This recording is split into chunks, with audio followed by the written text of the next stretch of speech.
বাংলাদেশের জাতীয় দলের মোট কোচের সংখ্যা প্রায় 38 জন। 1973 থেকে 2025 সাল পর্যন্ত 38 জন কোচ কাজ করেছেন বাংলাদেশের জাতীয় দলের হয়ে এবং 16টি দেশের কোচ বাংলাদেশের জাতীয় দলের হয়ে কাজ করেছে। আজ 16 দেশের কোচদের নিয়ে আলোচনা করব। প্রথমে আছে বাংলাদেশের কোচ আছে 14 জন। বাংলাদেশের উল্লেখযোগ্য কোচ মারুফ হক এবং শাহিদুর রহমান শান্ত।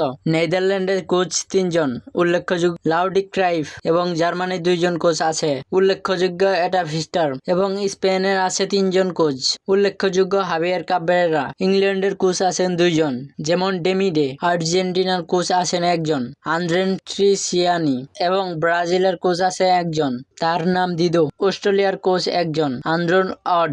বেলজিয়ামের কোচ 1 জন টম সাইনিফেট এবং ইতালির কোচ 1 জন ফাবিও লোপেজ। জোরান জারভিজ এবং মেস্টেনিয়াজ 1 জন কোচ আছেন নিকোলো এলোভেক্সি এবং দক্ষিণ কোরিয়ার 1 জন কোচ আছেন যার নাম কাং মান ইয়াং এবং ইরানের 1 জন কোচ আছেন তার নাম নাসের হেজাজি এবং সুইজারল্যান্ডের 1 জন কোচ আছেন তার নাম আলডিশিয়ার। ইরাকের 1 জন কোচ আছেন তার নাম শামির শাকির।